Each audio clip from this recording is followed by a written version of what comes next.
Hey there! Is today your first time here? Or maybe your first time in a while? If so, maybe you're wondering exactly who we are and what this church is all about. Well, we'd like you to know that we're a group of ordinary people who are on an amazing journey together, following Christ. Our guide is the Bible because it's the divinely inspired Word of God, and it will never take us in the wrong direction. Along the way, we hope you'll see that we are welcoming and spiritually passionate, and that getting to know you is a big deal to us. We know that the road is rough sometimes, but we'll work really hard to bring you practical and relevant messages to equip and encourage you through life's ups and downs. We want you to know that we care about this community, and we believe that it's our job to make it a better place. So, no matter who you are or where you've been, we're glad you're here with us today, and we hope that you'll join us on our journey, following Christ and living out His plan for us. So, welcome to church.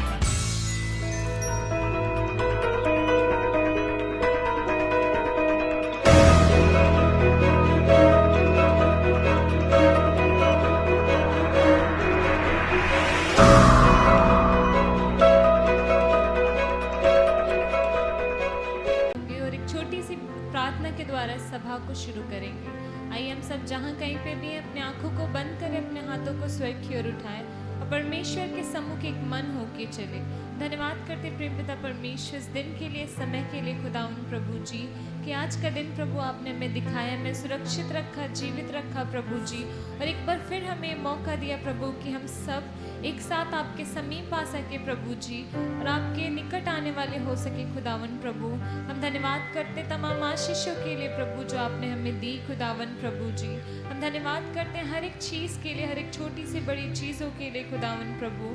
हम धन्यवाद करते प्रभु हर एक चीज़ के लिए खुदावन प्रभु। हम प्रार्थना करते परमेश्वर, धन्यवाद देते हैं जितने भी लोग यहाँ उपस्थित है खुदावन प्रभु जी, या मार्ग में भी परमेश्वर आप उन्हें भी लेके आए प्रभु जी और अपनी उपस्थिति में लेके जाएं। होने दीजिए खुदावन प्रभु हम में से हर एक प्रभु जो किसी भी प्रकार की चिंता में है, तकलीफ में प्रभु, अपनी परेशानियों को आपके चरणों में ला सके और अपने आप को आपके हाथों में सौंप सके खुदावन, क्योंकि सच है प्रभु कि जो चीज़ हमसे नहीं हो सकती परमेश्वर, जो हमें असंभव लगती है प्रभु, वो आपके लिए संभव है खुदावन प्रभु जी। हम प्रार्थना करते हैं हमारे हृदय को तैयार कीजिए खुदावन प्रभु कि जब हम आपकी आराधना करें प्रभु तो होने दीजिए हम अपने हृदय के साथ प्रभु, अपने मन की गहराई के साथ प्रभु जी आपकी आराधना करने वाले हो सके खुदावन प्रभु, और आप उसे ग्रहण कीजिए परमेश्वर पिता। हम प्रार्थना करते खुदावन प्रभु हमारे हृदय को तैयार कीजिए ताकि जब हम आपके कलाम से सुने प्रभु तो सचमुच प्रभु उस पर चलने वाले बने परमेश्वर पिता, हमारे जीवन में प्रभु उसका प्रतिफल दिखने वाला हो सके खुदावन प्रभु जी। आगे के समय को आपके हाथों में सौंपते हैं, हर एक चीज़ को आपके नियंत्रण में देते हुए इस प्रार्थना विनती को अपना उद्धार करता प्रभु यीशु मसीह के नाम से मांगते हैं, आमीन। हालेलुया। आप सब आनंदित हैं कि परमेश्वर के भवन में है। इस समय होगा जल्दी से हम 2 या 3 लोगों से जाके मिले और उनको आशीष दें और उनसे बोले कि आपको चिंता नहीं करनी है बल्कि आराधना करनी है।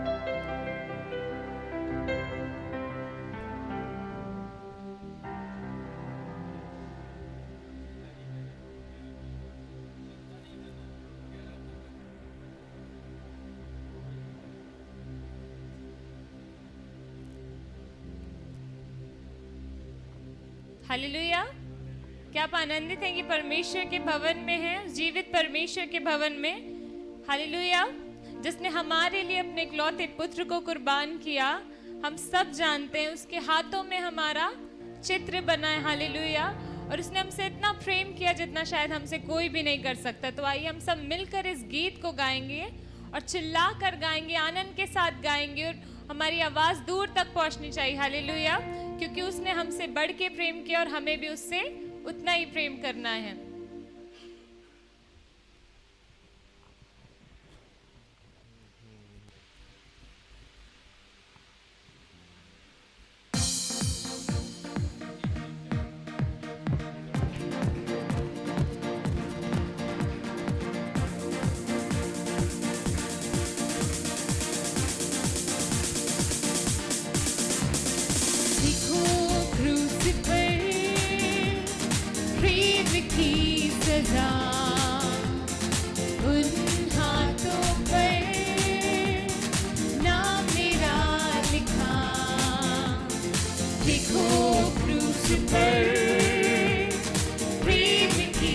सजा उन हाथों पर ना मेरा लिखा मुझसे प्रेम यीशु ने किया है देकर प्राण प्रभु फिर से जी उठा है मुझसे प्रेम यीशु ने किया है देकर प्राण प्रभु फिर से जी उठा है तो मैं छुआ कर गाऊंगा सबको ये सुनाऊंगा तुझे प्रेम ने है पाया मेरा दीप दीप गया मुझको अजीज मिल गया सब कुछ हो गया है नया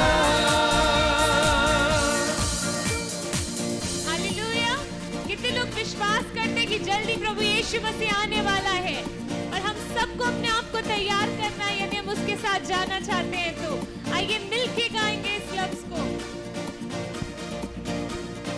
महिमा में मैं निश्चित जाऊंगा विश्वास के साथ हम गाएंगे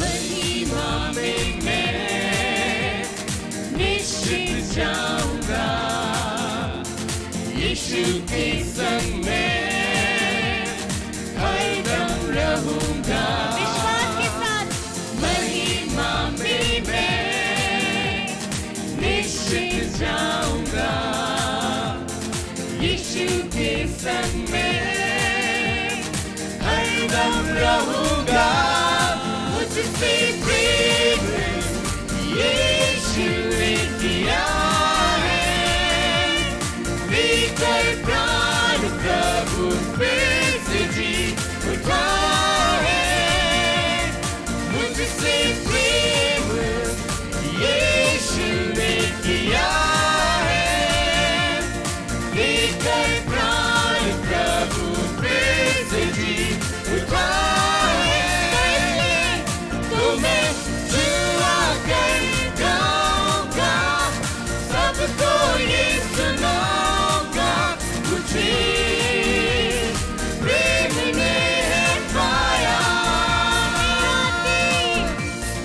मेरा दीप दीप गया मुझको अजीज मिल गया सब कुछ हो गया है नया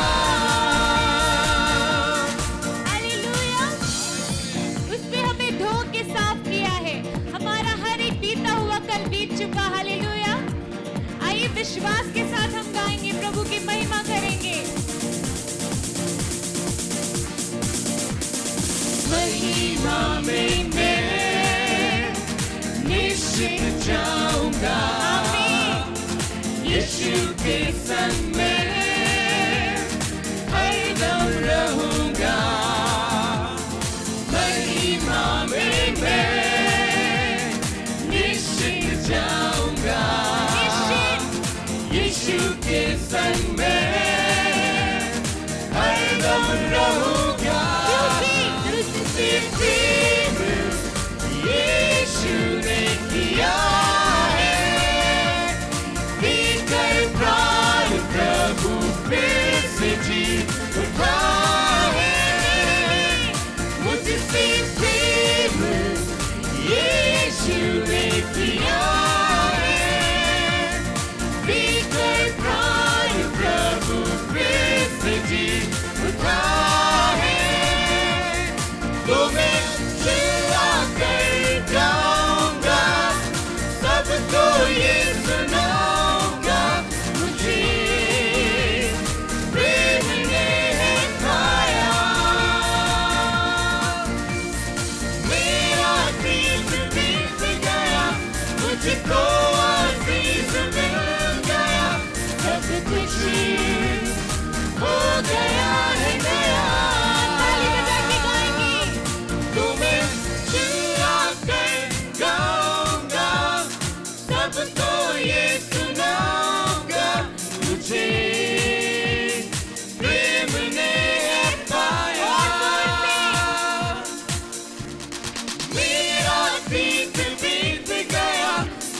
मुझको अजीज मिल गया, सब कुछ हो गया है नया।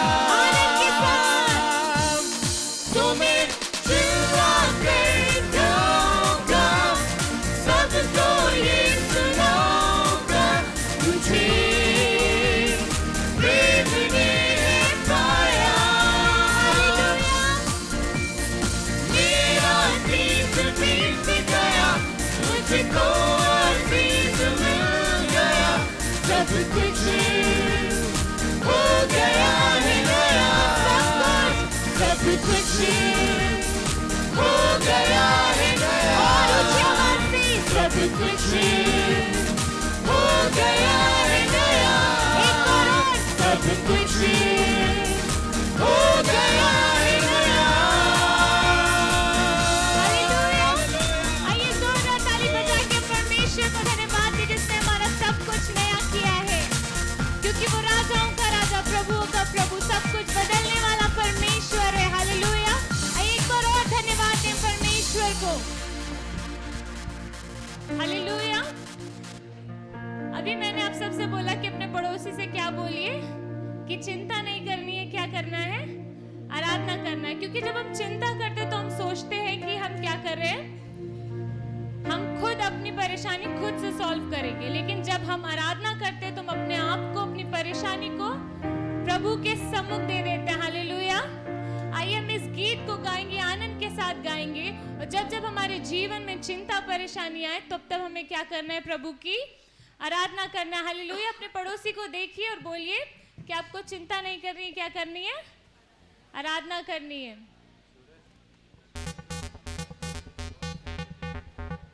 तो दिखनी भी चाहिए, वो चिंता नहीं दिखनी चाहिए चेहरे पे। क्या दिखनी चाहिए? आराधना दिखनी चाहिए, खुशी दिखनी चाहिए, आपके हाथ हिलते हुए दिखने चाहिए, आप उछलते हुए दिखने चाहिए। कितने लोग तैयार हैं? हालेलुया। अपने पड़ोसी को देख के बोलिए कि आपको आराधना करनी है।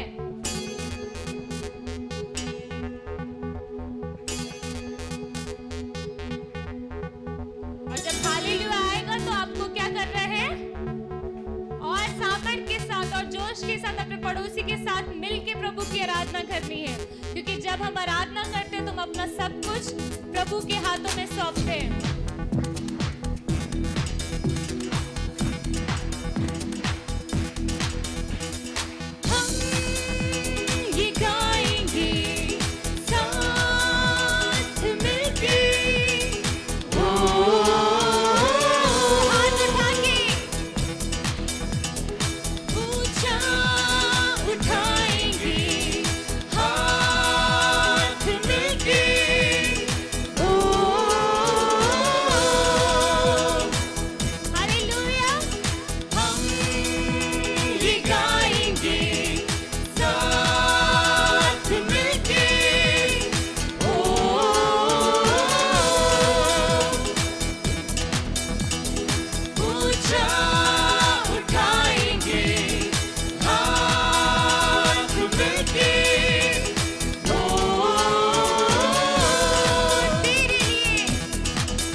उसके हाथों में सौंपने के लिए।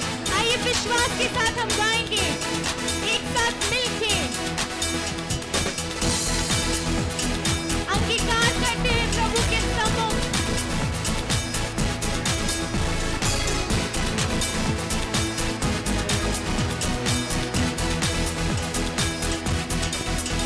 अपना बोझा यीशु पे डालो, उसको तुम्हारी चिंता। अपना बोझा यीशु पे डालो, उसको तुम्हारी चिंता। ऊंचा ऊंचा ऊंचा ऊंचा ऊंचा ऊंचा ऊंचा यीशु का नाम है ऊंचा ऊंचा ऊंचा और ऊंचा ऊंचा ऊंचा ऊंचा ऊंचा यीशु का नाम है ऊंचा। अपना बोझा यीशु पे डालो, उसको तुम्हारी चिंता। अपना बोझा यीशु पे डालो, उसको तुम्हारी चिंता। नीचे नीचे नीचे नीचे नीचे नीचे नीचे शैतान तुम्हारे नीचे नीचे नीचे नीचे नीचे नीचे नीचे नीचे शैतान तुम्हारे नीचे। ओ बल्ले बल्ले ओ बल्ले बल्ले बल्ले बल्ले बल्ले यीशु की ओर बल्ले बल्ले बल्ले ओ बल्ले बल्ले बल्ले बल्ले बल्ले यीशु की ओर बल्ले बल्ले बल्ले ओ बल्ले बल्ले बल्ले बल्ले बल्ले शैतान तुम्हारे बल्ले बल्ले बल्ले ओ बल्ले बल्ले बल्ले बल्ले बल्ले शैतान तुम्हारे बल्ले। हालेलुया। आइए जोरदार ताली बजा के परमेश्वर को धन्यवाद दे सकते हैं। वो ऊंचे से भी ऊंचा प्रभु है, वो जिंदा खुदावन है। हालेलुया। इससे बेहतर आप धन्यवाद दे सकते हैं उस राजाओं के राजा प्रभुओं के प्रभु को, क्योंकि वो ऊंचे से भी ऊंचे विराजमान परमेश्वर है। ये समय होगा कि हम सब अपनी आंखों को बंद करें, अपने हाथों को स्वर्ग की ओर उठाएं और परमेश्वर के सम्मुख चले और उसके प्रभु को धन्यवाद करते हुए हम उसके सम्मुख चले। अपनी चिंताओं को उसके हाथों में सौंपे, अपने हाथों को उठाएं, क्योंकि जब हम अपने हाथों को उठाते हैं तो हम अपना सब कुछ उस प्रभु के समीप अर्पण करते हैं। हम अपने आप को उसके हाथों में सौंपते हैं। ये समय होगा कि हम सब अपनी चिंताओं को, अपने बोझों को उसके समीप में सौंपे, उसके चरणों में सौंपे, क्योंकि वो प्रभु का प्रभु जो हमारा बोझा उठाने के लिए तैयार है, जो हमारी चिंताओं को आनंद में बदलने के लिए तैयार है, जो हमारे दुख को खुशी में बदलने के लिए तैयार परमेश्वर है। ये समय होगा कि हम सब जहां कहीं पे भी हैं अपनी आंखों को बंद करें, अपने हाथों को उठाएं और परमेश्वर के समीप चले, एक मन होकर एक साथ।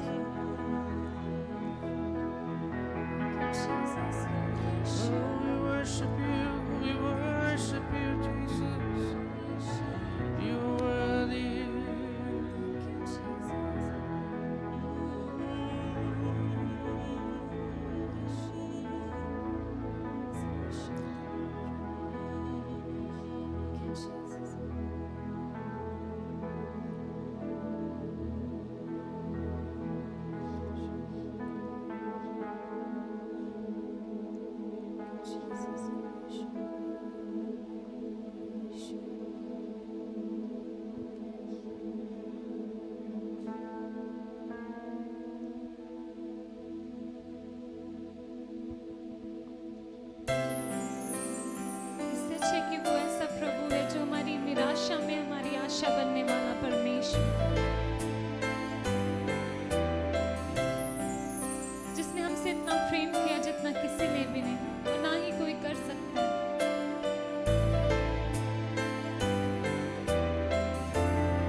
हालेलुया प्रभु तेरी स्तुति हो हालेलुया तूने हराया मृत्यु को तूने तोड़ी हर जंजीर तेरे नाम मेरी हाय यीशु मसीह तू है आशा मेरी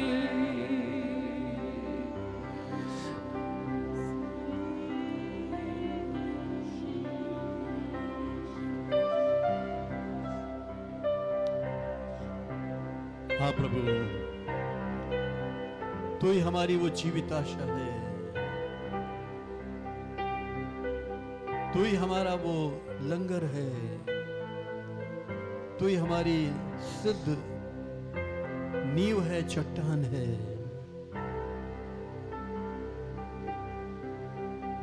ये सच है कि हम तो सब के सब भटक गए थे, खो गए थे, अपना अपना मार्ग लेकर चल रहे थे।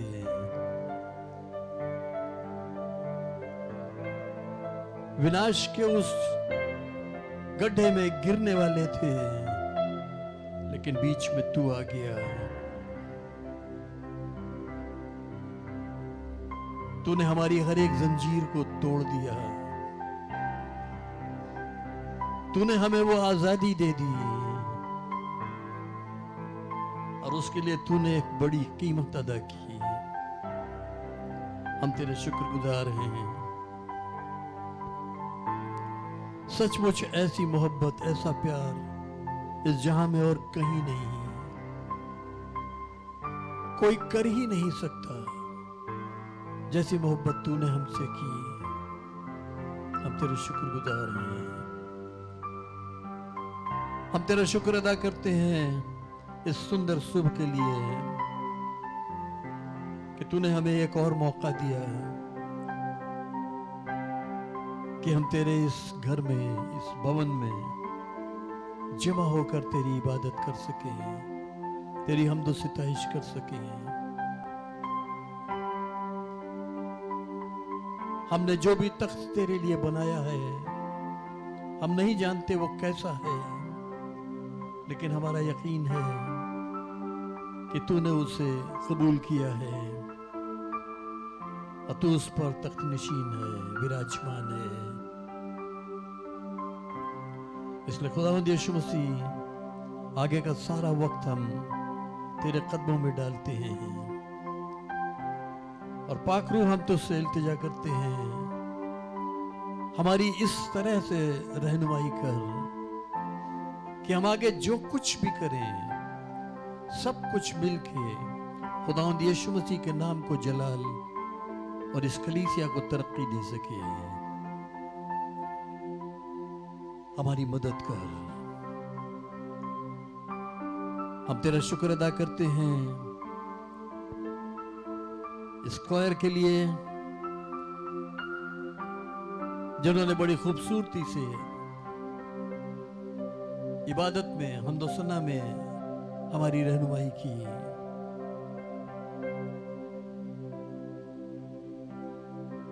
इन पर हम तेरा अभिषेक, तेरा मसा चाहते हैं। भरपूर अनॉइंटिंग इन पर उंडेल, ताकि ये और भी रूह में होकर सच्चाई के साथ न सिर्फ तेरी परस्तिश कर सकें, तेरी इबादत कर सकें, बल्कि हम सब की भी रहनुमाई कर सकें। आगे का सारा वक्त खुदा बाप, खुदावंद यीशु मसीह और पाक रूह हम तेरे हाथों में देते हैं और इस दुआ को बड़ी शुक्रगुजारी और ईमान के साथ खुदावंद यीशु मसीह के वसीले से मांग लेते हैं। आमीन। परमेश्वर सदा सर्वदा हमारा परमेश्वर है, वह मृत्यु तक हमारी अगुवाई करता रहेगा। हे ईश्वर मेरी रक्षा कर, क्योंकि मैं तेरा शरणगत हूँ। यीशु मसीह हम सब पापों से शुद्ध करता है। जो प्रेम को नहीं जानता जो प्रेम नहीं रखता वो परमेश्वर को नहीं जानता, क्योंकि परमेश्वर ही प्रेम है। पहला यूहन्ना 4:7 में लिखा है। Lord, I have refuge in you. Let me never be put to shame.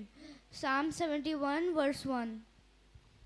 The Lord is my shepherd, I lack nothing. He makes me lie down in green pastures. He leads me beside quiet waters. He refreshes my soul. He guides me along the right path for his name's sake. Even though I walk through the valley of the shadow of death, I will fear no evil, for you are with me.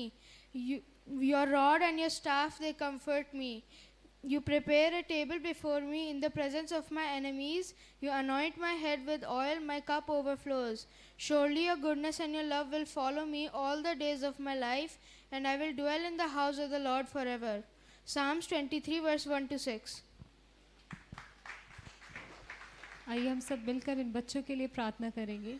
धन्यवाद करते हैं प्रेम पिता परमेश्वर इस दिन के लिए प्रभु। विशेष प्रार्थना करते प्रभु इन बच्चों के लिए खुदावन प्रभु जी, इनको आपके लहू से ढापते हैं परमेश्वर पिता, इन्हें तमाम प्रकार की बुराइयों से बचाए खुदावन प्रभु जी। अपनी महिमा के लिए इस्तेमाल कीजिए खुदावन प्रभु। जिस प्रकार यूसुफ को प्रभु आपने ना ही सिर्फ उसके घराने के लिए बल्कि पूरे देश के लिए आशीष का कारण बनाया प्रभु, हम प्रार्थना करते प्रभु जी इनको भी प्रभु बहुत देरों के लिए प्रभु आशीष का कारण बनाए खुदावन प्रभु। इन्हें प्रभु अपने आशीषों से अपने वरदानों से भरे प्रभु, उन्हें दीजिए प्रभु आपके प्रति विश्वास योग्य रहे परमेश्वर पिता, इनका समर्पण आपके प्रति बना रहे खुदावन प्रभु जी। आगे के समय को आपके हाथों में देते हुए इस प्रार्थना विनती को प्रधार करता प्रभु यीशु मसीह के नाम से मांगते हैं, आमीन।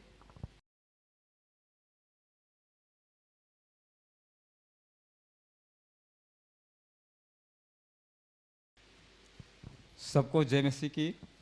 हम धन्यवाद सबसे पहले देते हैं परमेश्वर पिता को कि जो हम सबको आज एक दिन और दिया है, जिसकी वजह से हम सब यहाँ इकट्ठे हैं। हम धन्यवाद देते हैं अपने सीनियर पास्टर जी को कि जो हमें एक बार फिर यहाँ पर मौका दिया है वचन से उत्साहित करने के लिए। तो आइए हम मत्ती 2 अध्याय से देखते हैं।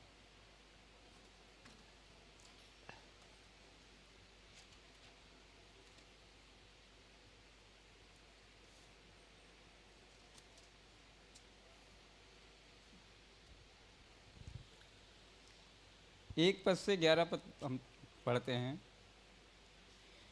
हेरोदेस राजा के दिनों में जब यहूदियों के बैतलहम में यीशु का जन्म हुआ, तो पूर्व से कई जोशी यरूशलेम में आकर पूछने लगे, यहूदियों का राजा जिसका जन्म हुआ है कहाँ है? क्योंकि हमने पूर्व में उसका तारा देखा है और उसको प्रणाम करने आए हैं। यह सुनकर हेरोदेस राजा और उसके साथ सारा यरूशलेम घबरा गया। तब उसने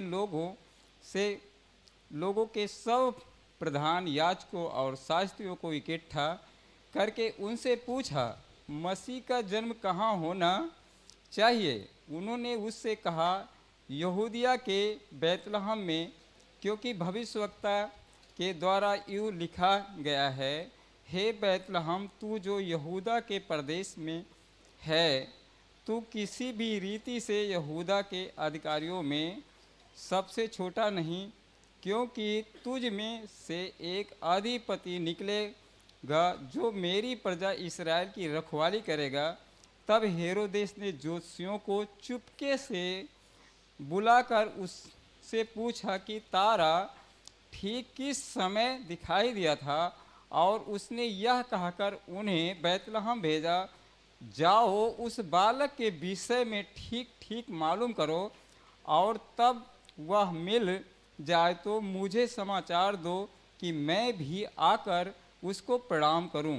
वे राजा की बात सुन कर चले गए, और जो तारा उन्होंने पूर्व में देखा था वह उनके आगे आगे चला, और जहां बालक था उस जगह के ऊपर पहुंचकर ठहर गया।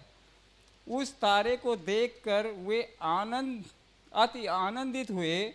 उन्होंने उस घर में पहुंचकर उस बालक को उसकी माता मरियम के साथ देखा, और मुंह के बल गिरकर बालक को प्रणाम किया और अपना अपना थैला खोलकर उसको सोना और लोबान और गंधरस की भेंट चढ़ाई। तो इस वचन में हम देखते हैं कि जोशियों को भी प्रभु ने एक मौका दिया और वो 3 जोशी जो थे वो आए और अपना कीमती भेंट, उत्तम भेंट, यहाँ पर बाइबल वर्णन करती है कि सोना, लोबान और गंधरस, वो सबसे बेस्ट उत्तम दान जो है प्रभु यीशु मसीह के चरणों में भेंट अर्पित किया। इससे आज हमें परमेश्वर फिर से एक बार उत्साहित कर रहा है कि जिस तरह से जोशियों ने अपना अपना कीमती भेंट, उत्तम भेंट प्रभु यीशु मसीह के चरणों में अर्पित किया, तो हमें इस वचन के द्वारा हमें भी सीखने को आज मिल रहा है कि हम भी अपनी उत्तम भेंट परमेश्वर को दें। और एक बात का देते समय ध्यान रखें कि परमेश्वर जो भेंट दें हम उसे हर्ष से दें, कुड़कुड़ाए ना, क्योंकि कुड़कुड़ाई हुई भेंट परमेश्वर को ग्रहण नहीं होती। हम देखते हैं उत्पत्ति में हाबिल और कैन के विषय में, हाबिल की भेंट परमेश्वर ने ग्रहण किया और कैन की भेंट को ग्रहण नहीं किया। तो प्रभु इस वचन के द्वारा हम सबको आशीष दे कि हम अपनी उत्तम भेंट परमेश्वर के चरणों में अर्पित करें।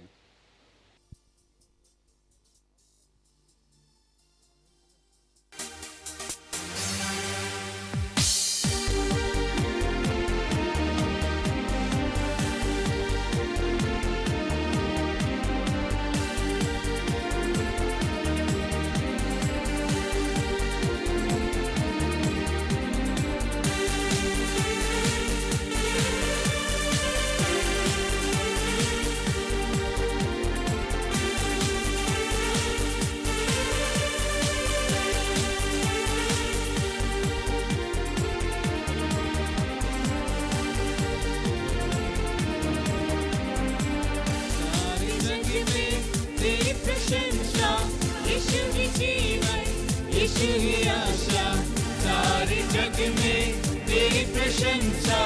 यीशु ही जीवन, यीशु ही आशा, तू ही सहारा, तू ही भरोसा, संगीत तू ही है भाषा।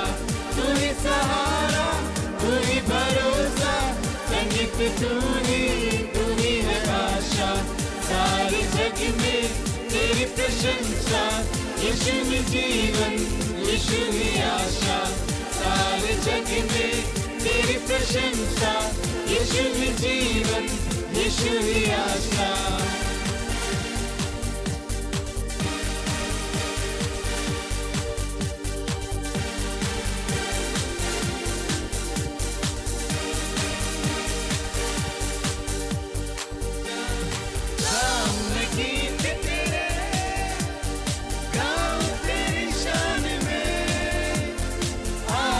गूंजे मेरी धरती और आसमान में,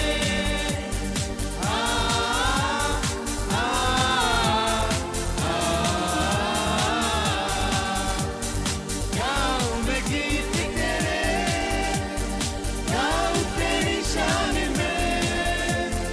आवाज गूंजे मेरी धरती और आसमान में, तेरे दम से मैं ये दुनिया और कुछ भी जानू ना। तेरे दम से मैं ये दुनिया और कुछ भी जानू ना। सारी जग में तेरी प्रशंसा। यीशु ही जीवन, यीशु ही आशा, सारी जग में तेरी प्रशंसा।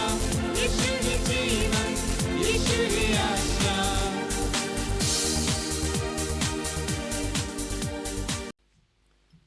आइए हम दुआ करेंगे। खुदा बाप आसमानी, हम तेरा शुक्र अदा करते हैं हर उस बरकत के लिए जो तूने आज तक हमें दी है। और आज हमारे पास जो कुछ भी है सब कुछ तेरा दिया हुआ है। उसी में से हम जो कुछ भी शुक्रगुजारी के साथ तेरे इस घर में नजराने की शक्ल में या दहेकी की शक्ल में लाए हैं, हमारी तुझसे गुजारिश है तो इसको कबूल फरमा। जिस हाथ ने जो कुछ भी आज तेरी बादशाहत में बोया है, होने दे वो उसका 100 गुना फसल काट सके। और जो हाथ किसी वजह से अगर न दे पाए हों उन्हें भी तू बरकत दे, ताकि वो भी तेरी बादशाहत में बोकर एक बहुतायत की कटनी काट सकें। जिन्होंने अगर अपनी दहेकी दी है, अपने वायदे के मुताबिक आसमान के झरोखे उन पर खोल दे और ऐसी बरकतों की बारिश उन पर कर कि सचमुच उनके पास जगह कम पड़े और न केवल वो बरकत पाएं बल्कि औरों के लिए भी बरकत का बायस बन सकें। इसी ईमान के साथ कि हमने जो कुछ मांगा है हमने पाया है, क्योंकि तू अपने कलाम को पूरा करने के लिए जागता है। हम शुक्रगुजारी के साथ इस दुआ को खुदावंद यीशु मसीह के वसीले से मांगते हैं, आमीन।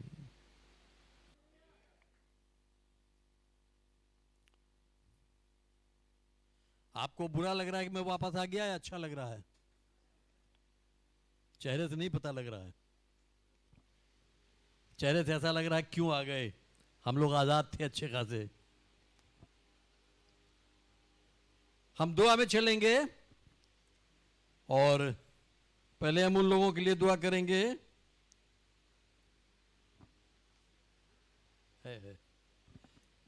जो इस हफ्ते में अपनी सालगिरह मना रहे हैं या अपनी शादी की सालगिरह मना रहे हैं, और फिर उसके बाद हम उन लोगों के लिए दुआ करेंगे जो बीमारी में हैं या किसी तरह की तकलीफ में हैं, ताकि खुदा सबको बरकत दे और सबको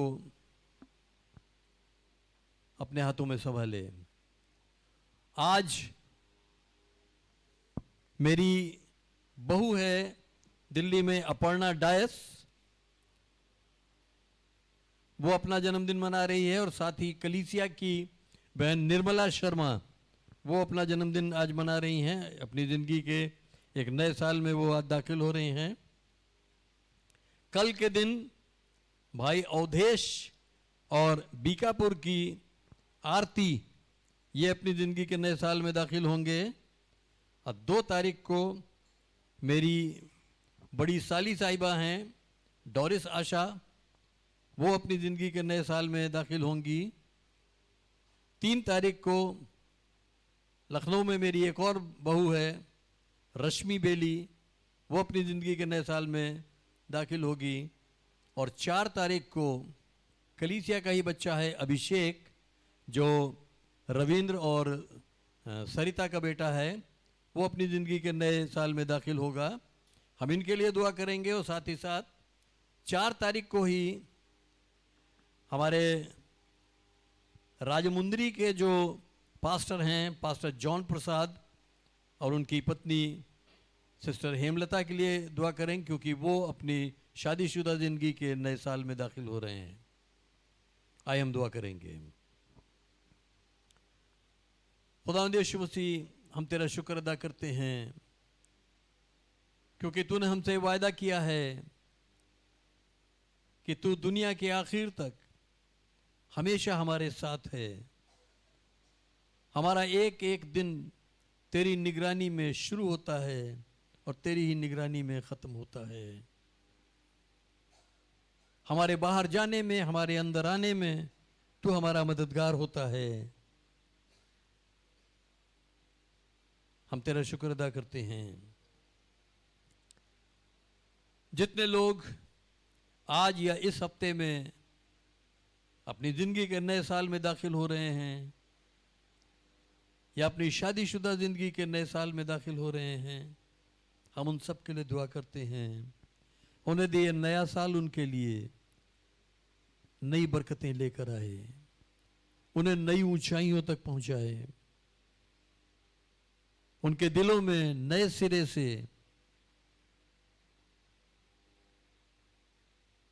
अपनी खुशी, अपना आनंद, अपनी तसल्ली कायम कर और हर एक को अपने जलाल के लिए इस्तेमाल कर। सबको तेरे हाथों में सौंपते हुए, खुदावंद यीशु मसीह तेरे लहू में ढांपते हुए, हम इस दुआ को तुझसे तेरे ही नाम से मांग लेते हैं, आमीन। इसके अलावा हम दुआ करेंगे उन लोगों के लिए जो बीमार हैं या किसी तरह की तकलीफ में हैं। रितेश रंजन जो भाई वीएन प्रसाद का बेटा है, उसकी तबीयत नहीं ठीक है, उसके लिवर में प्रॉब्लम है, लिवर सिरोसिस हो गया है और डॉक्टर्स ने लिवर ट्रांसप्लांट के लिए कहा है। लेकिन हमारा प्रभु वो प्रभु है जो ट्रांसप्लांट के बजाय उसकी जगह नया लिवर वैसे ही दे सकता है। तो हम उसके लिए दुआ करेंगे, साथ ही साथ हम पंखुड़ी के लिए दुआ करेंगे जिसको कुछ तकलीफ थी, लेकिन मैं उम्मीद करता हूँ कि वो अब तक ठीक हो गई होगी। बहन इंदू के लिए दुआ करेंगे, वो एक मकान ढूंढ रही हैं और उनको मकान नहीं मिल पा रहा है और काफ़ी परेशान हैं क्योंकि मकान मालिक उन्हें थोड़ा सा दिक कर रहा है। और बहन कृष्णा के लिए भाई विजेंद्र हैं यहाँ, विजेंद्र और रूपा, कृष्णा ही नाम है ना, लक्ष्मी, बहन लक्ष्मी के लिए हम दुआ करेंगे जो बहन रूपा की मदर इन लॉ हैं। और ममता के लिए दुआ करेंगे। ममता आई है नहीं आई हैं? क्योंकि ममता के पेट में तकलीफ थी और वो अस्पताल में भर्ती भी हुई थी। और बहन मालती दुबे के लिए दुआ करेंगे क्योंकि जो उनका एक्सीडेंट हुआ था, चोट लगी थी, अभी थोड़ी उनको तकलीफ बाकी है। हम सब अपना हाथ रूह में बढ़ा के और इन लोगों के ऊपर रखेंगे ताकि यीशु मसीह अपने उस कॉल को, अपने उस वायदे को पूरा करे जो उसने कहा कि ईमान रखने वालों में ये निशान होंगे, ये निशानी होगी कि वो मेरे नाम से बीमारों पर हाथ रखेंगे और बीमार शिफा पाएंगे। आइए हम दुआ करते हैं। खुदावंद यीशु मसीह, हम तेरा शुक्र अदा करते हैं कि तूने अपने नाम का हक, इख्तियार और कुव्वत हमें सौंपी है और साथ ही साथ तूने ये वायदा किया है कि ईमानदार तेरे नाम से बीमारों पर हाथ रखेंगे और बीमार शिफा पाएंगे। हर वो शख्स जिसके लिए हमने अभी नाम लिया है, खास तौर से रितेश रंजन के लिए, हम रूह में हाथ बढ़ाकर उस पर रखते हैं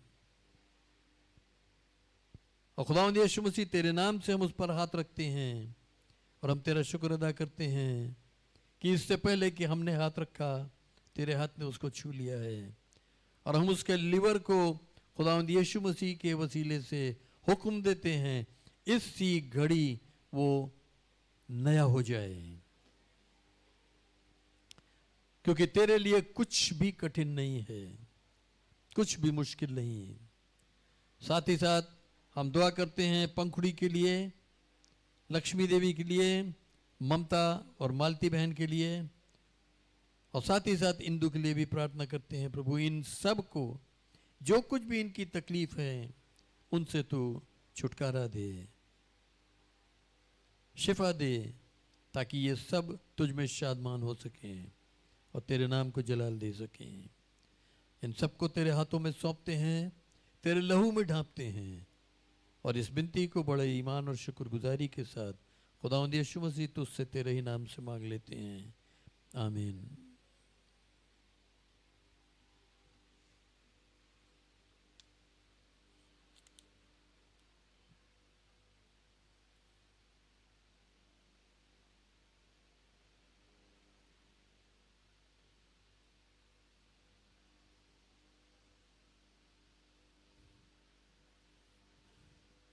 ये सब क्या है?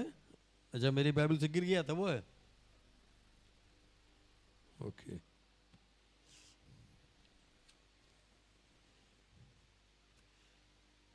पिछले हफ्ते यहां से क्या प्रचार किया गया था, किसी को याद है?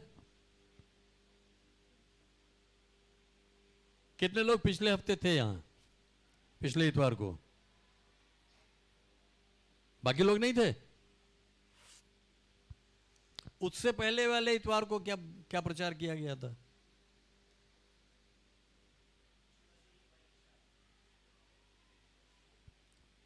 दो हफ्ते पहले का याद है, पिछले हफ्ते का नहीं याद है। पिछले हफ्ते का किसी को याद है क्या था?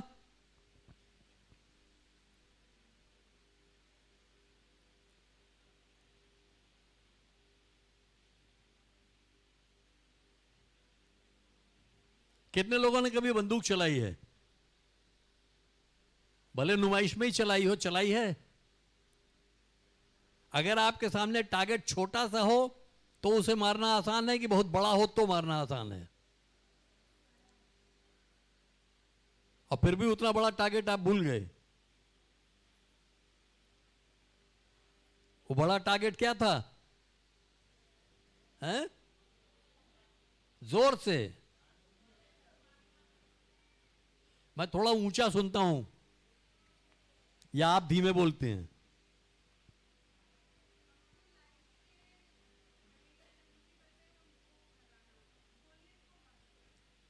दानव को, आपकी जिंदगी में बहुत से दानव होंगे, जाइंट्स होंगे, उनको मारना है ना?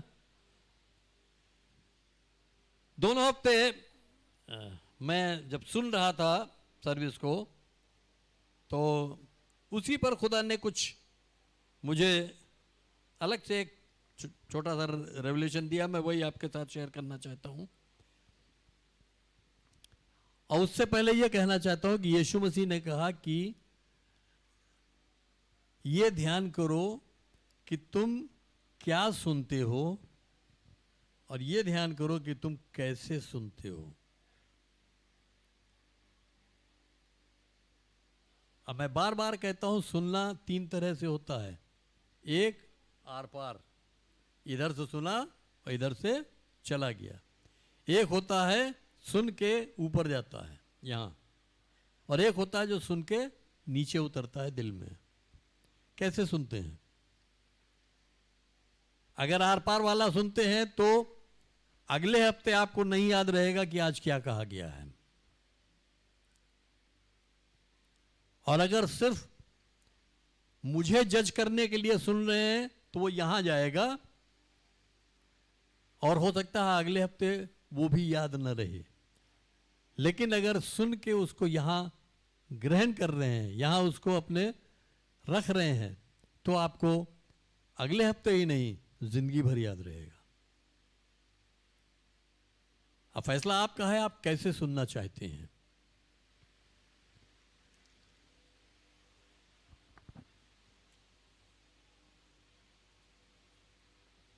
यीशु मसीह की आजमाइश किसने की? उसकी परीक्षा किसने की? शैतान ने। कब की? जोर से बोलिए, भुन भुन भुन भुन मुझे नहीं सुनाई देता है। कब की?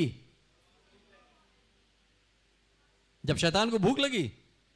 हाँ, जब यीशु मसीह को भूख लगी। और कोई बताए? जब यीशु मसीह उपवास में था तब। और बताइए? यीशु मसीह बपतिस्मा ले चुका तब। और बताइए?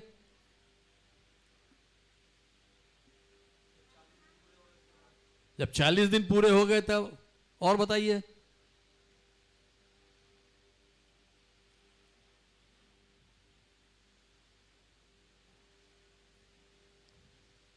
यीशु मसीह की उम्र क्या थी जब उसने बपतिस्मा लिया?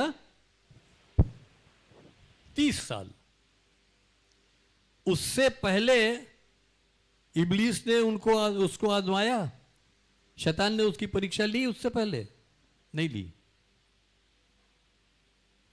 और वो इब्लीस ने उसको तब आजमाया। देखिए, मैं पढ़ के आपको बताता हूं। मत्ती 4 उसके 1 से 11 तक, और मैं पढ़ूंगा और आप ध्यान दीजिएगा कि शैतान ने, इब्लीस ने यीशु मसीह की आजमाइश या उसकी परीक्षा कब की। उस वक्त रूह यीशु को जंगल में ले गया ताकि इबलीस से आजमाया जाए, और 40 दिन और 40 रात फाका करके आखिर में उसको भूख लगी। और आजमाने वाले ने पास आकर उससे कहा कि अगर तू खुदा का बेटा है तो फरमा कि ये पत्थर रोटियां बन जाएं। उसने जवाब में कहा, लिखा है कि आदमी सिर्फ रोटी ही से जीता न रहेगा बल्कि हर उस बात से जो खुदा के मुंह से निकलती है। तब इब्लीस उसे मुकद्दस शहर में ले गया और हैकल के कंगूरे पर खड़ा करके उससे कहा कि अगर तू खुदा का बेटा है तो अपने तई नीचे गिरा दे, क्योंकि लिखा है कि वो तेरे बाबत अपने फरिश्तों को हुक्म देगा और वो तुझे हाथों पर उठा लेंगे, ऐसा न हो कि तेरे पाँव को पत्थर की ठेस लगे। यीशु ने उससे कहा, यह भी लिखा है कि तू खुदावंद अपने खुदा की आजमाइश मत कर। फिर इब्लीस उसे एक बहुत ऊंचे पहाड़ पर ले गया और दुनिया की सारी बादशाहतें और उनकी शान और शौकत उसे दिखाई और उससे कहा, अगर तू झुक कर मुझे सिजदा करे तो ये सब कुछ तुझे दे दूंगा। यीशु ने उससे कहा, ऐ शैतान दूर हो, क्योंकि लिखा है कि तू खुदावंद अपने खुदा को सिजदा कर और सिर्फ उसी की इबादत कर। तब इब्लीस उसके पास से चला गया और देखो फरिश्ते आकर उसकी खिदमत करने लगे। मत्ती 4 बाब में जो लिखा है उससे पहले क्या हुआ था? जब रूह यीशु मसीह को जंगल में ले गया कि इब्लीस से उसकी आजमाइश हो, उससे पहले क्या हुआ था?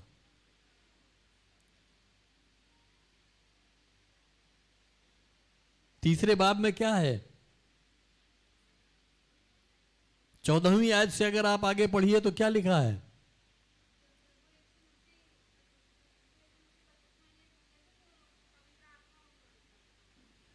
जब यीशु मसीह बपतिस्मा लेके पानी में से बाहर आया तो पवित्र आत्मा उसके ऊपर उतरा। तो आपके कहने का मतलब कि शैतान पवित्र आत्मा की आजमाइश करने आया था? नहीं, पवित्र आत्मा उतरा और क्या हुआ? आसमान से यह आवाज आई कि ये मेरा वो अजीज बेटा है जिससे मैं बहुत खुश हूं। इससे पहले उसकी आजमाइश नहीं हुई थी। और जब शैतान ने आजमाइश की तो पहला जुमला क्या बोला? क्या बोला?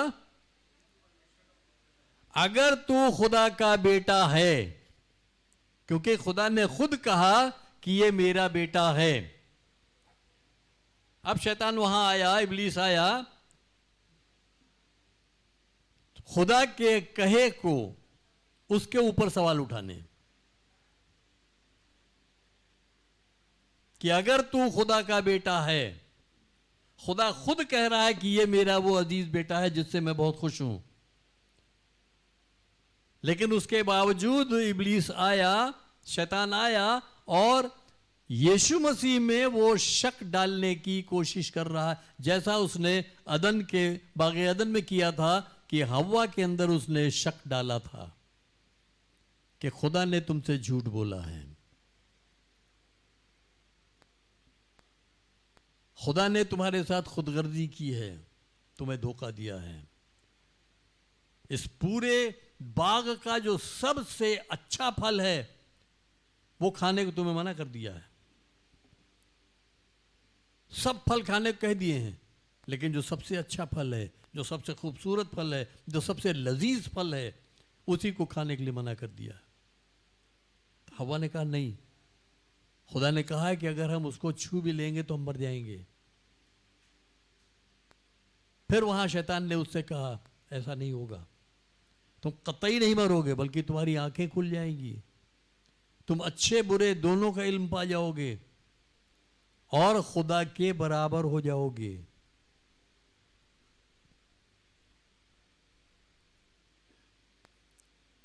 और हवा खुदा की बात को भूल गई और इब्लीस की बातों को उसने सुन लिया और उसके अंदर एक ख्वाहिश जागी कि लाओ इस फल को खाया जाए, क्योंकि ये देखने में बहुत अच्छा है, बहुत खुशनुमा है, इसकी खुशबू भी अच्छी है, ज़रूर है कि जायका भी इसका बहुत अच्छा होगा, और ये भी तय है कि इसको खाने से मेरी आंखें भी खुल जाएंगी और मुझे इल्म और मिल जाएगा। यही काम वहां इब्लीस ने यीशु मसीह के साथ किया। खुदा ने कहा कि ये मेरा बेटा है, उसने कहा अगर तू खुदा का बेटा है तो क्या कर, इन पत्थरों से कह दे कि ये रोटियां बन जाएं। तुझे भूख लगी है, 40 दिन 40 रात से तूने कुछ नहीं खाया है, कितना कमजोर हो गया है, भूख के मारे तेरी आंतें चिपक रही हैं, और देख खुदा ने खुद कहा कि तू उसका बेटा है, ऐसा सुनाई दिया है। तो अगर तू वाकई खुदा का बेटा है तो इन पत्थरों से बोल कि ये रोटियां बन जाए, ये बन जाएंगे, और तू खा लेना, तेरी भूख मिट जाएगी। मेरा कहने का मतलब यह है कि जो खुदा कहता है शैतान फौरन आता है और उस वायदे, उस कलाम के बाबत आपके दिल में वो शक डालने की कोशिश करता है। बाइबल में कितने वायदे हैं आपके लिए? कभी आपने गिनने की कोशिश की है? कितने वायदे याद होंगे आपको जो बाइबल में आपके लिए हैं? याद करके देखिए कितने याद हैं। 2, 4, 5, 10, 20, 25, 50 कितने याद हैं? चलिए एक एक करके एक एक वायदा बोलिए। बाइबल में आपके लिए क्या वायदा है बताइए, इधर से बताइए। सूरज बताइए क्या वायदा है आपके लिए? अरे मैं सूरज के लिए कह रहा हूं तो तुम माइक वहां लेके जा रहे हो।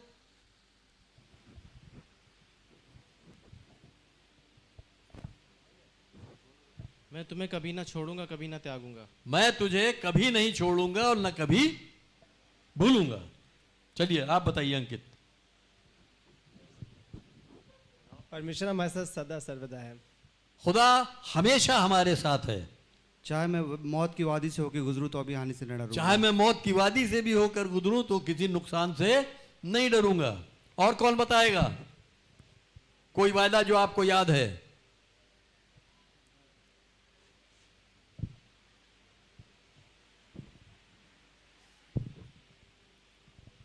प्रभु यीशु मसीह ने कहा है कि मेरे नाम से जो कुछ भी मांगोगे तेरे लिए हो जाएगा। तेरे लिए जो कुछ मेरे नाम से मांगोगे वो तुम्हारे लिए हो जाएगा।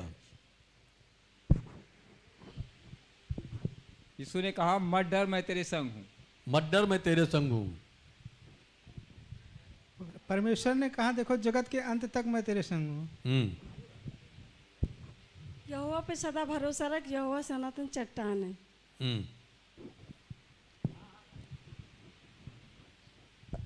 यशायाह 54:17 कहता है जितने हथियार तुम्हारे हानि के लिए बनाए जाएंगे कोई भी सफल ना होगा। चलिए एक बार खुदा को शुक्र अदा कर सकते हैं तालियों से इन वायदों के लिए। इसके अलावा हजारों वायदे हैं।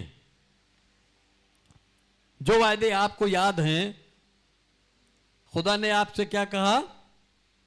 सूरज, खुदा ने आपसे क्या कहा? मैं न तो तुझे कभी छोड़ूंगा और न कभी भूलूंगा। कभी ऐसा लगा कि खुदा ने छोड़ दिया है या भूल गया है? कभी कभी लगता है। क्यों लगता है? जो खुदा ने कहा है उसके खिलाफ शैतान आके आपको बोलता है कि देखो खुदा ने तुम्हें छोड़ दिया, उसका कलाम, उसका वायदा झूठा है। खुदा तुम्हें भूल गया, उसका वायदा झूठा है। यीशु मसीह ने उसको जवाब कलाम से ही दिया, वचन से ही जवाब दिया। आपने क्या कहा था? चाहे मैं मौत की वादी से भी गुजरूं तो भी किसी भी नुकसान से नहीं डरूंगा। कभी डर लगता है? लगता है ना? क्यों? शैतान कहता है ये लिखी हुई बात है, लिखा है, होता नहीं ऐसा। अभी मौत की वादी होके गुजरोगे तो रूह फना हो जाएगी तुम्हारी, अब पता नहीं क्या क्या नुकसान हो जाएगा तुम्हारा, तुम्हें पता भी नहीं है। तो इस तरह से जो कुछ भी कलाम में लिखा है, जो कुछ भी खुदा आपसे कहता है, इब्लीस आके उसके उल्टा आपको बोलता है। और यही आपकी आजमाइश है कि आप कलाम पर खड़े हो या नहीं। यीशु मसीह ने उसको तीन बातों का जवाब, तीनों का जवाब उसने कलाम से दिया। ऐसे ही जब आपकी आजमाइश होती है, जब शैतान आपके पास आता है और आपको बरगलाने की कोशिश करता है, उसकी मत सुने और उसको पलट के कलाम से जवाब दें, और आप हमेशा फतेहमंद होंगे, हमेशा जयवंत होंगे, आप नहीं हारेंगे। जब तक खुदा ने यह नहीं कहा था कि यह मेरा बेटा है, तब तक इब्लीस ने उसकी कोई आजमाइश नहीं की, उससे कोई बात नहीं की। लेकिन जब खुदा ने कहा कि यह मेरा बेटा है जिससे मैं खुश हूं, फौरन उसको तकलीफ हुई और उसने कहा मैं इसके दिल में शक डालूंगा,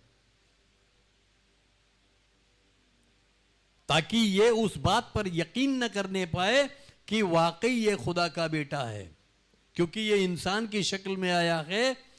अगर इसके अंदर वो शक डाल पाया मैं, तो फिर ये उस काम को पूरा नहीं कर पाएगा जिसके लिए ये आया है। क्योंकि अगर इसके अंदर एक बार को ये शक आ गया कि मैं खुदा का बेटा हूं या नहीं हूं, तो फिर ये सलीब पर जान देने के लिए नहीं जाएगा, क्योंकि तब इसे यह डर होगा कि ऐसा न हो कि खुदा ने अगर मुझको मरे हुए में से न जिलाया तो मैं तो गया। और ठीक ऐसे ही वो हमारे साथ करता है कि कलाम तो ये कहता है, खुदा ने तो ये कहा है, लेकिन सोच कर देखो, तुम्हें अकल भी दी है, सोच कर देखो क्या वाकई ऐसा होता है, क्या वाकई ऐसा हो सकता है। और हम उसके बहकावे में आ जाते हैं।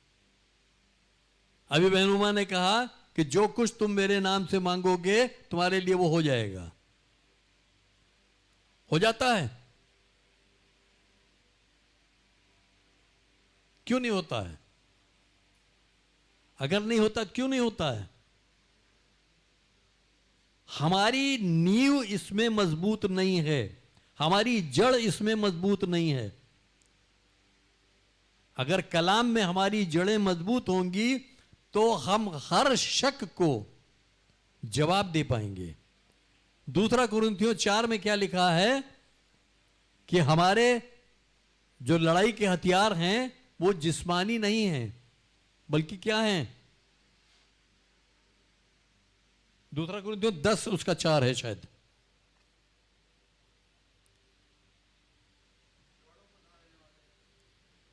हाँ पढ़िए। क्योंकि हमारी लड़ाई के हथियार शारीरिक नहीं, जिस्मानी नहीं है, पर गढ़ों को ढा देने के लिए, पर बड़े बड़े गढ़ों को ढा देने के लिए परमेश्वर के द्वारा सामर्थी है। परमेश्वर के द्वारा, खुदा के जरिए वो ऐसे सामर्थी हैं, ऐसे पावरफुल हैं कि बड़े से बड़े गढ़ को वो ढा देंगे, बड़े से बड़े गढ़ को वो गिरा देंगे। और आगे, सो हम कल्पनाओं को, इसलिए हम क्या करते हैं? कल्पनाओं को, हम अपने उन इमेजिनेशंस को, उन ख्यालों को, और हर एक ऊंची बात को, और हर उस ऊंची बात को जो परमेश्वर की पहचान के विरोध में उठती है, जो खुदा के कलाम की पहचान के खिलाफ उठती है, खंडन करते हैं, उसको हम काट देते हैं। और हर एक भावना को कैद करके मसीह और का, अपने हर उस भावना को, अपने उस जज्बे को, हर जज्बात को हम क्या करते हैं? कैद करके मसीह का आज्ञाकारी बना कैद देते हैं। करके मसीह का फरमाबरदार, उसका आज्ञाकारी बना देते हैं। तो जब जब आपके अंदर शक आता है, जब जब आपके अंदर डर आता है, आप ये देखें कि कलाम में क्या लिखा है और उससे आप पलटकर जवाब दें। मैं अपनी एक गवाही फिर आपके सामने रख रहा हूं। काफी पुरानी बात है। एक बहन थी जिनको पेट में कैंसर था और हम उनके लिए दुआ करने जाते थे। और एक दिन मैंने उनसे पूछा कि कैसे कैसे क्या क्या आपके साथ हुआ, ये कैसे डेवलप कैसे हुआ ये। तो उन्होंने अपना जो 2-2.5 साल का जो तजुर्बा था वो बयान किया। और जैसे जैसे वो बयान करती जा रही थी, मैं ये पा रहा था कि 2 साल से मेरे साथ भी एग्जैक्टली वैसा ही हो रहा है। डिट्टो जैसी जैसी उनकी मतलब उनकी जो गवाही थी, डिट्टो वैसा ही मेरे साथ हो रहा था।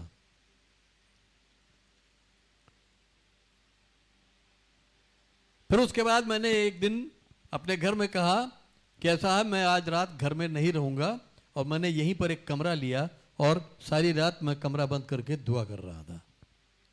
और जब दुआ कर रहा था तो शैतान मेरे पास आया और उसने कहा, तू क्या उस बहन के लिए दुआ करने जाता है? तेरे अपने पेट में कैंसर है। और मैं 100% जानता हूं कि स्टेज वही थी जो उनकी थी। अगले महीने, 1.5 महीने, 2 महीने में मैं भी वहीं पहुंचता जहां वो थी। तो शैतान ने मुझसे कहा, तू उनके लिए क्या दुआ करता है? तेरे पेट में तो खुद कैंसर है। और मैंने उसको पलट के जवाब दिया कि अगर मेरे पेट में कैंसर है तो ये तेरा दिया हुआ है। और कलाम कहता है कि खुदा का बेटा इसलिए नाजिल हुआ, इसलिए जाहिर हुआ, इसलिए दुनिया में आया कि वो इब्लीस के कामों को खत्म करे, उसको नाश करे। इसलिए मैं इस कैंसर का इनकार करता हूं। और आप यकीन करिए, सुबह होते होते वो सारे सिम्टम्स मेरे पेट से चले गए। और आज कम से कम 20-22 साल हो गया होगा। तो वो आपके अंदर शक डालने के लिए आता है। अगर आपको अपना हक मालूम है, अगर आपको अपना जो पहचान है वो मालूम है, अगर आपको अपना जो इख्तियार आपके पास है वो मालूम है, तो आप उस पर गालिब आएंगे, आप उस पर विजय पाएंगे। और अगर नहीं मालूम है तो आप हार स्वीकार कर लेंगे, शिकस्त आप कबूल कर लेंगे। मसीह में जो हमसे मोहब्बत करता, हम क्या हैं? जीवन से बढ़कर हैं जीवन से बढ़कर। कैसे?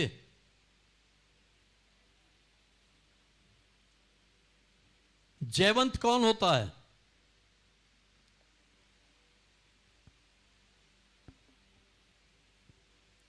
दो पहलवान लड़ रहे हैं और तीसरा बैठा देख रहा है, तो क्या वो तीसरा जयवंत हो जाएगा?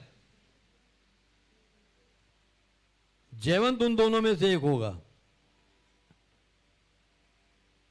तो यीशु मसीह जयवंत है क्योंकि उसने शैतान को हराया है, शैतान को कुचला है।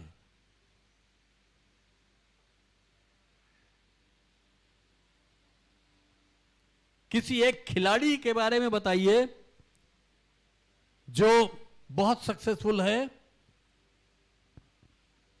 और जिसके पास अथाह पैसा है, बहुत पैसा है, बहुत दौलत है उसके पास। रोनाल्डो। और कोई है?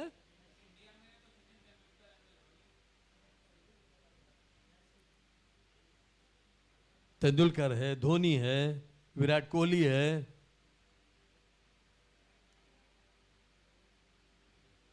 चलो धोनी के बारे में बात करते हैं। धोनी के पास बहुत पैसा है। क्यों है? क्योंकि वो जयवंत है। उसने कई मैचेस जिताए हैं, नामुमकिन हालात में से जिताए हैं। धोनी के पास जितना पैसा है उस पर हक उसकी बीवी का है या नहीं है? जहां जो चाहती है खर्च करती है। तो धोनी तो जयवंत है, लेकिन उसकी बीवी क्या है? जयवंत से बढ़कर है, क्योंकि बिना खेले हुए तो उसको वो सारी दौलत मिल गई है, बिना पसीना बहाए उसको दौलत मिल गई है। लेकिन धोनी को तो पसीना बहा के मिली है।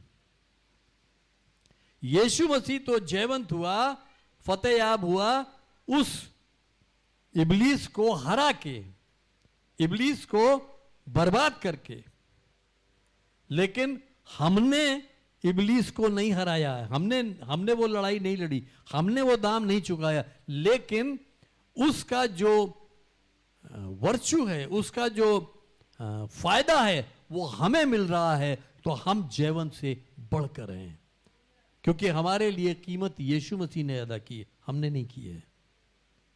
हमें सिर्फ इतनी सी कीमत अदा करने की जरूरत है कि हमें इस कलाम पर यकीन करना है। और उतना सा भी काम हम नहीं कर पाते, डामाडोल होने लगते हैं।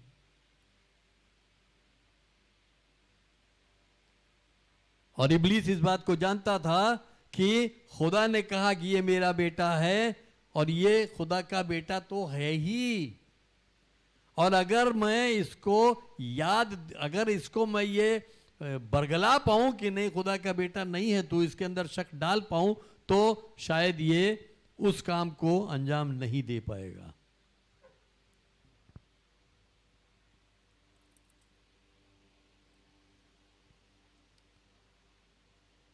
यही वजह है कि उसने 2 बार ये बात कही, अगर तू खुदा का बेटा है तो इस पत्थर से कह कि ये रोटी बन जाए और तेरी भूख मिट जाएगी। हमारी जो आइडेंटिटी है, हमारी जो पहचान है, वो उसके ऊपर सवाल उठाता है। 2 चीजें हैं जिस पर वो सवाल उठा रहा है। एक तो उस बात पर जो खुदा कह रहा है, यानी खुदा के कलाम पर सवाल उठा रहा है, और दूसरा यीशु मसीह की पहचान पर सवाल उठा रहा है। आपके साथ भी वो यही करेगा और करता है। कलाम के विषय में, वचन के विषय में वो आपको बरगलाता है कि लिखे हुए में तो बहुत कुछ है, दर हकीकत होता नहीं ऐसा। क्या वाकई ऐसा होता है? और हम सोच लेते हैं कि हाँ, हकीकत में तो ऐसा नहीं होता है। लिखा तो है लेकिन हकीकत में होता नहीं है, और वहीं हम मात खा जाते हैं। फिर वो हमारी पहचान पर सवाल उठाता है, तू है कौन? याद कर, तूने कितने गुनाहों में तो जिंदगी बिताई है, और आज चला है तो यीशु मसीह के नाम से बड़े काम करने। क्या तेरे गुनाह तेरे पीछे पीछे नहीं है? क्या सचमुच तू इतनी कुव्वत पा गया है कि तू जो चाहेगा वो कर लेगा?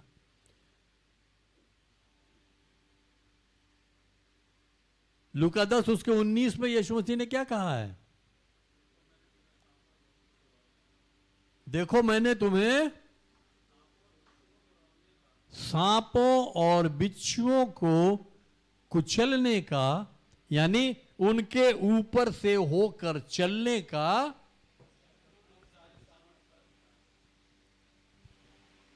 तुम्हें वो इख्तियार दिया है, तुम्हें वो कुव्वत दी है कि तुम सांपों और बिच्छुओं को अपने पांव के नीचे मसल सकते हो, और दुश्मन की सारी ताकत के ऊपर तुम्हें इख्तियार दिया है।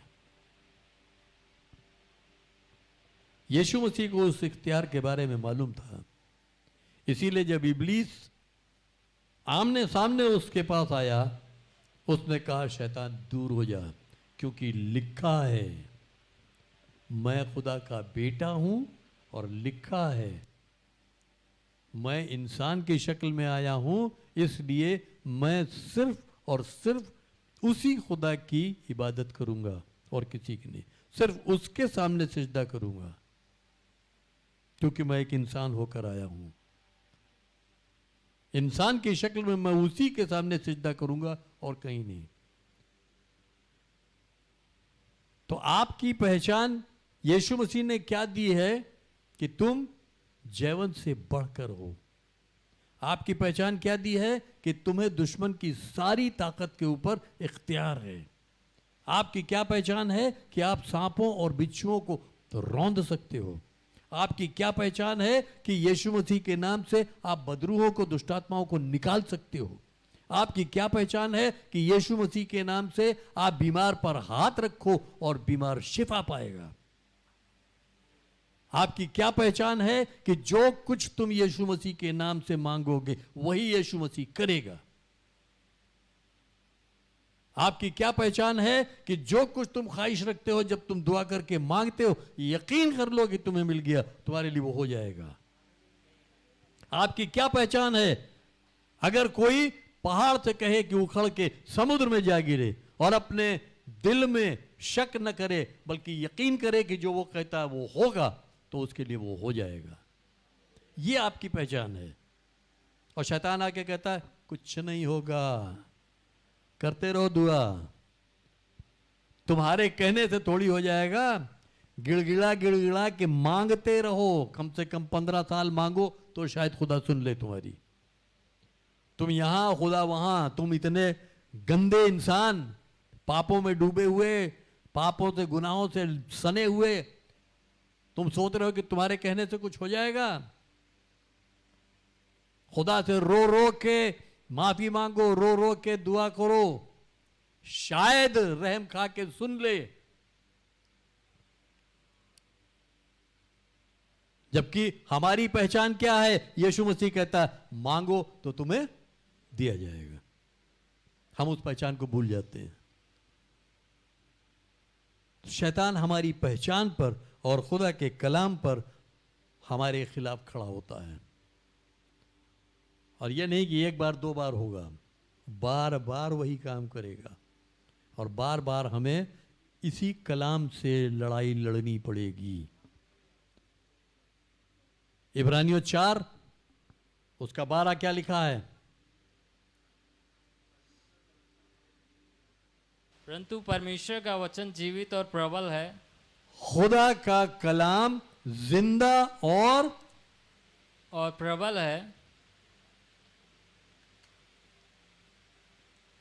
और परमेश्वर का वचन जीवित और प्रबल है और हाँ। दोधारी तलवार से भी चोखा है, किसी भी दोधारी तलवार से भी ज्यादा तेज है। ये दोधारी तलवार से भी ज्यादा तेज है।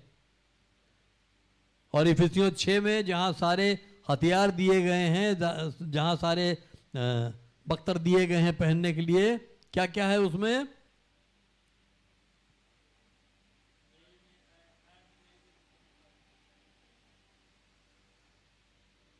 टोप, झिलम,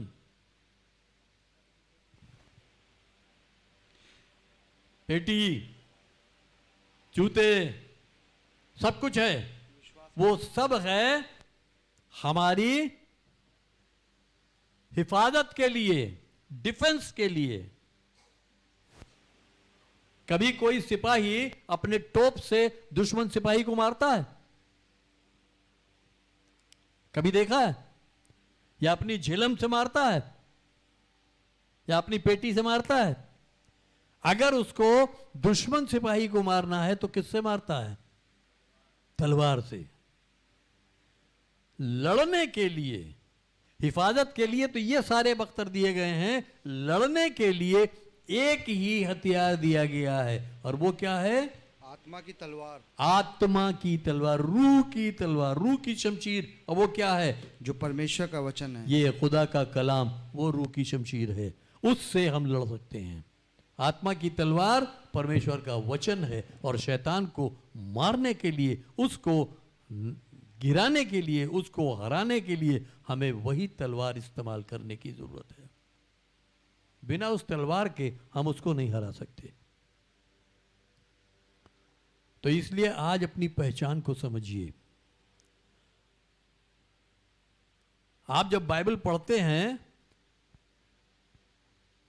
तो ये देखिए कि उस बाइबल में आपके लिए जितना भी आपने पढ़ा, अगर आपने एक अध्याय पढ़ा है, एक बाब पढ़ा है, उसमें आप देखिए कि आपके लिए क्या वायदा निकल के आया है। उस वायदे को अपनी जिंदगी के लिए ले लीजिए, लेकिन साथ ही यह भी देखिए कि उस वायदे के साथ एक शर्त भी जुड़ी होगी। उस शर्त को पूरा करना आपको जरूरी है। जब आप उस शर्त को पूरा करेंगे, वो वायदा आपके लिए पूरा होगा। कलाम के मुताबिक आप जितना चलेंगे उतना ही आप मजबूत होंगे।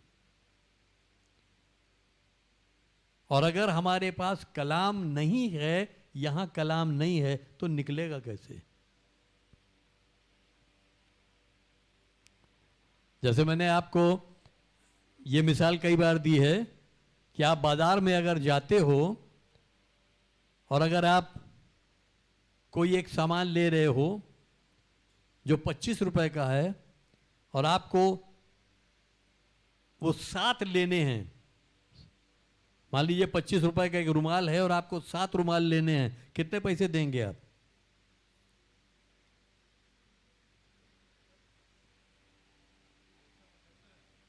$175। कैसे?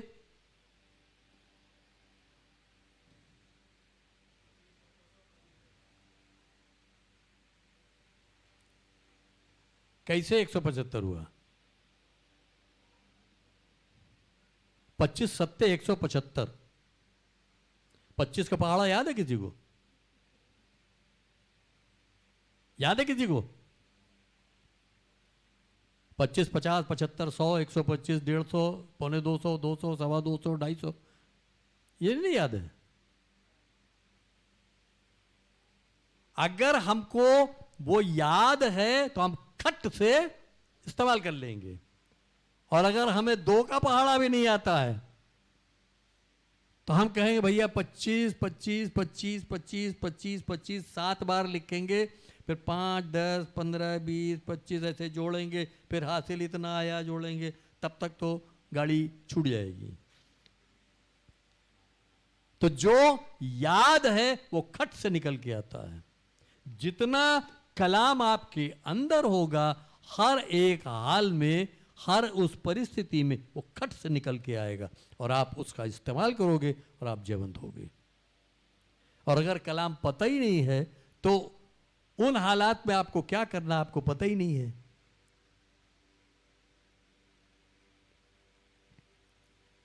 लिहाजा आप वहां नुकसान उठाओगे, वहां आप शिकस्त झेलोगे, हार झेलोगे। तो इसलिए इस बात को ध्यान रखें कि शैतान हमेशा आपको बरगलाने की कोशिश करेगा और खुदा के कलाम के लिए वो आपके अंदर शुबह डालेगा और आपकी पहचान के लिए भी वो आपके अंदर शुबह डालने की कोशिश करेगा। और बाकी जो पिछले हफ्ते का था उस पर भी खुदा ने कुछ दिया है मुझे, लेकिन वो आज मैं नहीं शेयर करूंगा, फिर किसी वक्त करूंगा।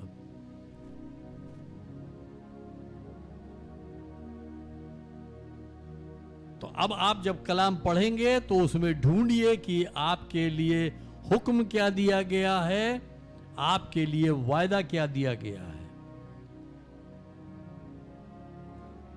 आप हुक्म बजा लाएंगे, वायदा आपकी जिंदगी में पूरा होगा।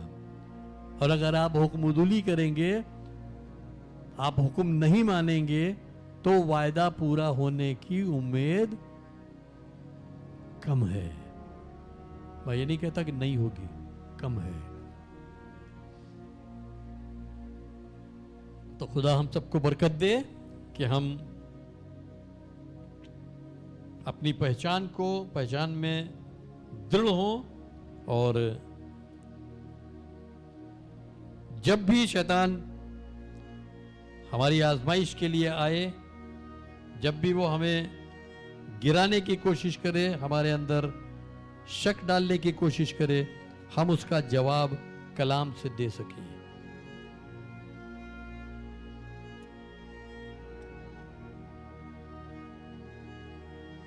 इस तलवार से हम उसको जवाब दे सकें। यही एक तलवार है जिससे हम उसको गिरा सकते हैं। तो इसमें जड़ पकड़िए।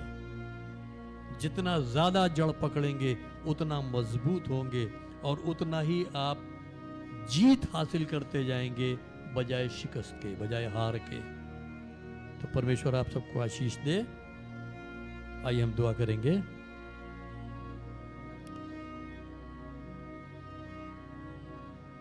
खुदा बाप आसमानी, हम तेरा शुक्र अदा करते हैं तेरे इस कलाम के लिए।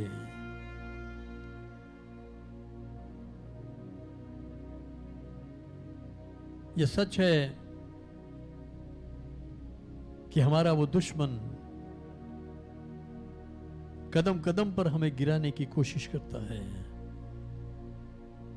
लेकिन हम तेरा शुक्र अदा करते हैं। पाकरू, हम तेरा शुक्र अदा करते हैं क्योंकि तेरी बाबत यीशु मसीह ने कहा कि तू आप कुछ नहीं कहेगा बल्कि उसी की बातों में से ले लेकर हमें बताएगा। तू हमें सारा जिंदगी की सच्चाई और जिंदगी का रास्ता दिखाएगा। तू ही हमारी रहनुमाई करेगा। हम में से हर एक को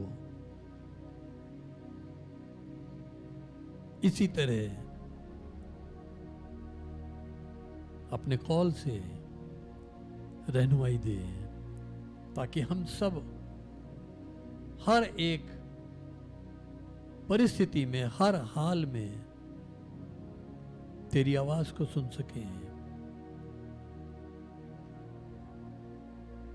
और उस आजमाने वाले को, उस दुश्मन को जो हमें गिराना चाहता है, हम तेरे कलाम से जवाब दे सके, ताकि वो गिरे और हम जयवंत हों। हमारी मदद करना, आज दिन भर हमारे साथ होना। हम जहां कहीं भी जाते हैं, जो कुछ भी करते हैं, हर बात में तेरी मौजूदगी हमारे साथ बनी रहे और हर एक बात में हम कामयाब हों और तेरे नाम को जलाल दे सके। हमारी तुझसे ये मिन्नत है, हमारे कानों को, हमारे सुनने वाले कानों को खोल, ताकि जब भी हम कलाम को सुनते हैं वो हमारे दिलों में बैठ सके।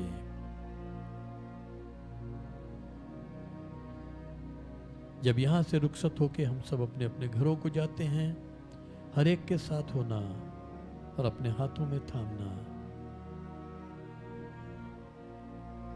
हिफाजत से हर एक को उसके घर तक लेकर जाना